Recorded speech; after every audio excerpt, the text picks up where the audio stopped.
बिस्मिल्लाहिर्रहमानिर्रहीम। आप लोग देख रहे हैं मेरा यूट्यूब चैनल बायोलॉजी ब्रेकडाउन। आज हम क्लास 10 के unit number 13 support and movement को पढ़ेंगे। Support and movement important unit है। इस यूनिट में हम बोन्स के बारे में पढ़ेंगे, स्केलेटन के बारे में पढ़ेंगे कि क्या क्या जो है वो स्केलेटन के कार्टिलेज बोन्स का डिफरेंस क्या है, स्केलेटन का रोल क्या है, वो किस तरह से जो है वो मूवमेंट में सपोर्ट करता है।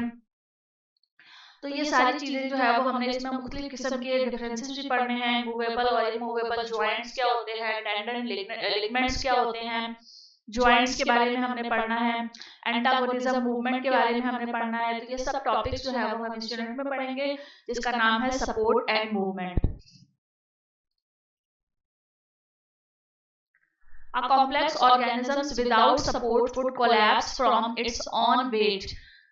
कोई भी अगर एक कॉम्प्लेक्स ऑर्गेनिज्म है और उसको सपोर्ट नहीं मिलती है तो वो क्या करता है, वो कोलैप्स कर जाता है, यानी वो जो है वो खड़ा नहीं रह पाता है अपने ही वजन की वजह से। Most complex organisms have a system for support called a skeletal system. ज्यादातर जो कॉम्प्लेक्स ऑर्गेनिजम्स होते हैं उनका एक पूरा बाकायदा सपोर्ट सिस्टम मौजूद होता है जिसे स्केलेटल सिस्टम भी कहा जाता है। मूवमेंट की डेफिनेशन यहाँ बताई जा रही है कि movement is the change of position of the body और सम ऑफ इट्स पार्ट। मूवमेंट किसे कहा जाता है, किसी भी बॉडी की अगर पोजीशन में तो कोई तब्दीली आ रही है या उसके कुछ किसी पार्ट में कोई तब्दीली आ रही है तो वो मूवमेंट है। Movement of the whole organisms from one place to another under the influence of stimulus is called locomotion. और अगर कोई भी जो है वो ऑर्गेनिज्म है वो पूरा का पूरा अपने आप को एक प्लेस से दूसरे प्लेस की तरफ मूव कर रहा है किसी स्टिमुलस, किसी तब्दीली की वजह से, किसी जो है वो मैसेज की वजह से या किसी रीजन की वजह से वो अपनी प्लेस को चेंज कर रहा है तो उसे कहा जाता है locomotion. The skeletal system is a dynamic living tissue made up of variety of cells and their secretions. Skeletal system जो है वो एक बहुत बड़ा सिस्टम होता है जिसमें लिविंग टिश्यूज मौजूद होते हैं। ये made up of variety of cells जो कि मुख्तलिफ बहुत सारी तरह के सेल्स से मिलकर बनता है एंड देयर सिक्रीशंस और उनकी सिक्रीशंस भी उसमें शामिल होती हैं। It performs diverse roles including giving us our shape, allowing locomotion, helping respiration, protecting vital organs, producing blood cells growth, reshaping and repair their injury। ये एक छोटा सा इंट्रोडक्शन है आपके लिए कि जो स्केलेटल सिस्टम है उसके क्या क्या रोल होते हैं, वो क्या कौन कौन से फंक्शन परफॉर्म कर रहा होता है। तो उसके डाइवर्स रोल होते हैं वो कि उसमें कौन कौन सी चीजें इंक्लूड हैं।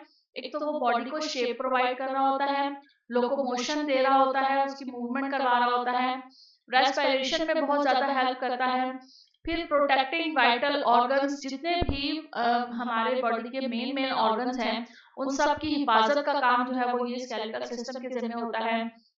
ब्लड सेल्स की प्रोडक्शन जो है वो इसमें हो रही होती है, ग्रोथ इसकी वजह से हो रही होती है, रीशेपिंग होती है, बॉडी की एक बाकायदा शेप जो है वो हमें नजर आती है स्केलेटल सिस्टम की वजह से। और अगर कोई इंजरी होती है तो ये रिपेयर भी हो जाता है स्केलेटल सिस्टम। ये इसका छोटा सा एक इंट्रोडक्शन था। हम अब अपने नए टॉपिक की तरफ पढ़ते हैं। नया टॉपिक जो है वो हमारा है human skeleton. The supporting framework in animal including man is called skeleton। skeleton की definition अगर हम देखें तो वो ये है कि किसी भी एनिमल के अंदर जो सपोर्टिंग फ्रेमवर्क का काम कर रहा होता है उसमें मैन भी जो है वो इंक्लूड है, यानी ह्यूमन बीइंग भी इंक्लूड है, उसे जो है वो स्केलेटन कहा जाता है। स्केलेटन किसे कहा जाता है, कोई भी फ्रेमवर्क जो कि सपोर्ट के लिए इस्तेमाल हो रहा होता है किसी बॉडी के अंदर उसे स्केलेटन कहा जाता है। Our skeleton is made up of bones and cartilage। और हमारा जो स्केलेटन है वो किन चीजों से मिलकर बना हुआ है, उसमें बोन्स भी मौजूद होती हैं और कार्टिलेज भी मौजूद होती हैं। अब बोन्स क्या हैं, bone is hard tough connective tissues. Bone एक ऐसे टिश्यूज हैं जो कि हार्ड भी होते हैं, सख्त होते हैं और टफ बहुत ज्यादा सख्त होते हैं। अब bone consist of an outer shell of compact bone with spongy bone in the interior। एक बोन जो है उसका जो आउटर शेल होता है वो तो एक कॉम्पैक्ट बोन होती है, यानी एक बहुत सॉलिड बोन होती है, जिसके अंदर स्पंजी बोन मौजूद होती है जो कि लिक्विड फॉर्म में या बहुत सेमी सॉलिड फॉर्म में जो है वो मौजूद होती है, जो कि इंटीरियर उस बोन के अंदर मौजूद होती है, जिसे उस हड्डी का गूदा भी कहा जाता है। Compact bone are composed of closely packed tubular unit called osteons। और जो कॉम्पैक्ट बोन होती है वो किससे मिलकर बनती है, उसके जो ट्यूब्यूलर यूनिट होते हैं जिन्हें ऑस्टियोन्स कहा जाता है उससे मिलकर बनती है। The osteon consist of a central canal which is surrounded by concentric ring of matrix।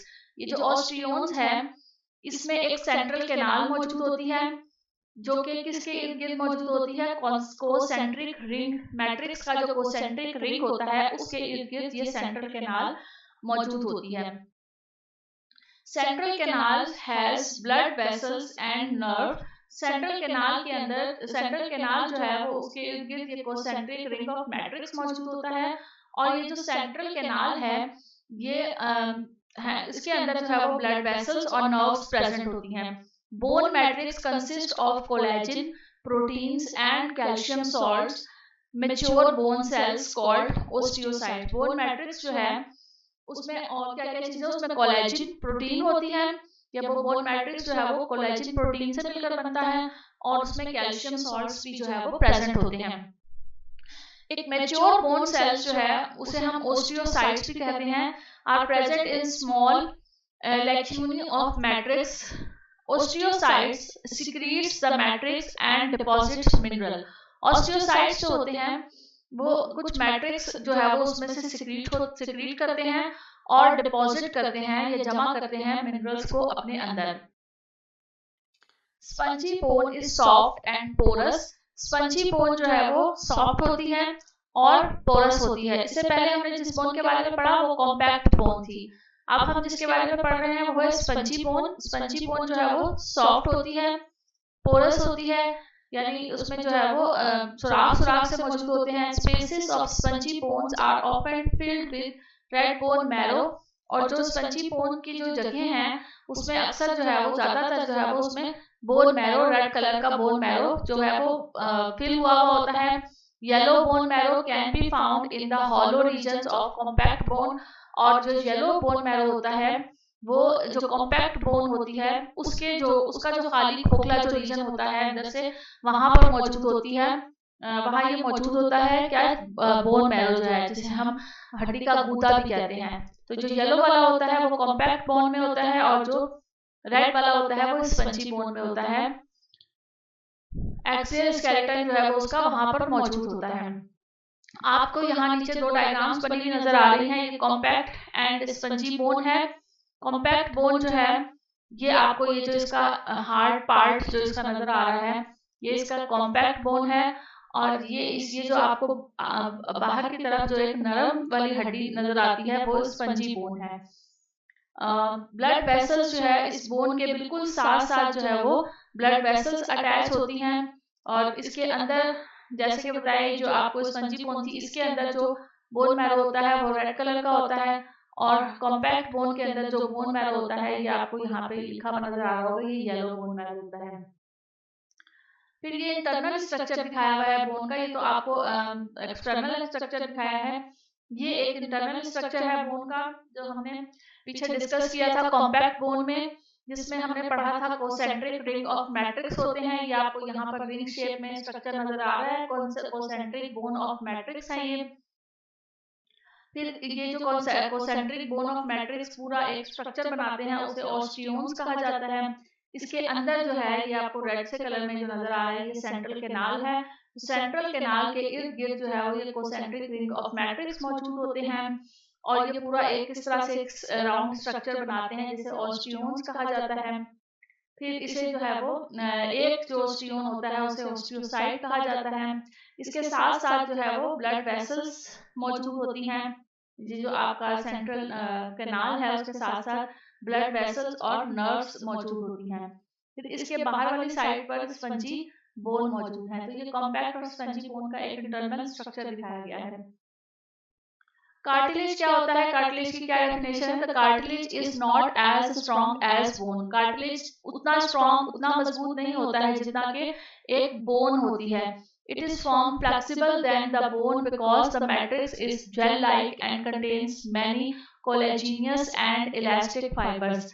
जो कार्टिलेज होता है वो फ्लेक्सिबल होता है, फ्लेक्सिबल बोन होती है, because the matrix is gel-like and contains many collagenous and elastic fibers। इसलिए क्योंकि जो इसका जो मैट्रिक्स होता है वो जेल-like होता है, यानी इसके अंदर जो एक जिस मटेरियल से ये मिलकर बना हुआ होता है वो जेली-like मटेरियल होता है जिसमें कोलेजिनियस और इलास्टिक फाइबर्स मौजूद होते हैं। The cells of cartilage are called chondrocytes। जो कार्टिलेज के सेल्स हैं उन्हें chondrocytes कहा जाता है। बोन के जो सेल्स थे उसको हमने पढ़ा कि उसे जो है वो ओस्टियोसाइट्स कहते हैं, और जो कार्टिलेज के सेल्स हैं उन्हें कॉन्ड्रोसाइट्स कहते हैं। विच सिक्रीट मैट्रिक्स, जिसमें से मैट्रिक्स सिक्रीट होता है।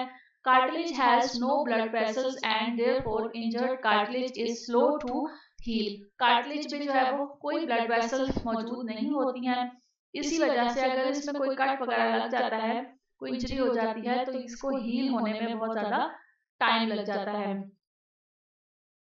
There are 3 types of cartilage। अगर हम इसकी टाइप्स की बात करें तो 3 किस्म की कार्टिलेज होती हैं, हाइलिन कार्टिलेज, फाइब्रो कार्टिलेज और elastic cartilage. Hyaline cartilage is flexible, found at the end of long bones and in nose, at larynx and trachea. किन किन जगहों पर ये मौजूद होती है?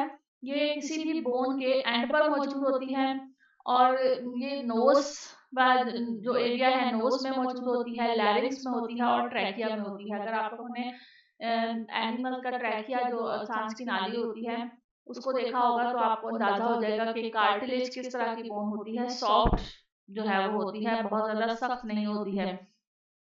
फिर fibrocartilage has thick collagen fibres, it is found in the intervertebral disc. Intervertebral disc fibrocartilage जो है वो थिक कोलेजन, इसके अंदर जो कोलेजन फाइबर्स होते हैं वो थिक होते हैं, और ये ज्यादातर इंटरवर्टिब्रल डिस्क में मौजूद होती है। इंटरवर्टिब्रल डिस्क ये जो आपकी बैकबोन में वर्टिब्रास होते हैं वहां पर जो डिस्क प्रेजेंट होती है, 2 वर्टिब्रास के दरमियान में, वहां ये वाली bone fibro cartilage bone cartilage जो है वहां पे ये मौजूद होता है। फिर है elastic cartilage is more flexible than hyaline cartilage. It has mostly elastin fiber. It is found in the ear flaps and epiglottis. Elastic cartilage जो है वो hyaline cartilage से भी ज़्यादा flexible होता है, ज़्यादा soft होता है, और ज़्यादातर जो है वो ये अगर आप अपने ear का flaps देखें, कान की जो आपका बाहर वाला पार्ट होता है, तो इसके अंदर जो हड्डी होती है, हड्डी टाइप का जो कार्टिलेज होता है उसको कार्टिलेज कहा जाता है, क्योंकि आप अगर उसको हाथ लगा के महसूस करेंगे तो वो इतनी सख्त नहीं होती है जितनी हार्ड कॉम्पैक्ट होती है। वो जो है वो मुड़ भी जाती है, आप उसको जो है वो फ्लेक्सिबल होते हैं, आप उसको किसी शेप में भी मोड़ सकते हैं। तो और एपिग्लॉटिस जो है वहां पर भी जो है वो ये कार्टिलेज मौजूद होती है। अब हम जो है वो कंपेयर कर सकते हैं बोन और कार्टिलेज को। अभी हमने पहले पढ़ा भी कि बोन जो है वो रिजिड टफ होती है, सख्त होती है बहुत ज्यादा। कार्टिलेज जो है वो फ्लेक्सिबल होता है, इलास्टिक होता है उसमें। फिर उसके बाद जो है वो इसके अंदर ब्लड वेसल्स प्रेजेंट होती हैं बोन में, और कार्टिलेज में ब्लड वेसल्स एब्सेंट होती हैं। बोन जो है उसका मैट्रिक्स जो है वो प्रोटीन और मिनरल सॉल्ट से मिलकर बनता है। कार्टिलेज का मैट्रिक्स जो है वो प्रोटीन, सिर्फ प्रोटीन से मिलकर बनता है। बोन मैरो प्रेजेंट होती है बोन के अंदर, और कार्टिलेज में बोन मैरो एब्सेंट होती है। इसी तरह से जो बोन्स हैं ये 2 टाइप्स की होती हैं, कॉम्पैक्ट और स्पंजी बोन, जिसको हमने अभी पढ़ा। और कार्टिलेज जो है वो इनकी 3 टाइप्स होती हैं, हाइलिन कार्टिलेज, फिब्रो कार्टिलेज और इलास्टिक कार्टिलेज। तो ये इनके डिफरेंस थे बोन और कार्टिलेज के। एग्जाम्स में पूछे जाते हैं आपसे, बहुत ईजी हैं। अगर आप लोगों को इसका कॉन्सेप्ट क्लियर हो जाता है कि बोन किस तरह की होती है, कार्टिलेज किस तरह का होता है, उसकी एग्जांपल से भी आप लोग जो है वो समझ सकते हैं कि अगर आपको एग्जांपल्स दे दी जाए कि कार्टिलेज ये आपकी कान की हड्डी है, या जो आपकी जो सांस की जो नाली होती है जिसे हम नरखड़ा भी कहते हैं, वो वाली हड्डी की अगर आप एग्जांपल लें या अपने माइंड में सोचें तो आपको अंदाजा हो जाएगा कि कार्टिलेज और डिफरेंस बोन में जो है वो किस तरह का डिफरेंस होता है, वो यानी वो किस तरह के स्ट्रक्चर की बनी हुई होती हैं। नेक्स्ट जो हमारा टॉपिक है वो है रोल ऑफ स्केलेटन। उसको हम अपने नेक्स्ट टॉपिक में पढ़ेंगे, रोल ऑफ स्केलेटन को। नेक्स्ट हमारा जो लेक्चर होगा वो इसी से मुताल्लिक होगा। साथ रहिएगा। Thank you so much. अल्लाह हाफिज़।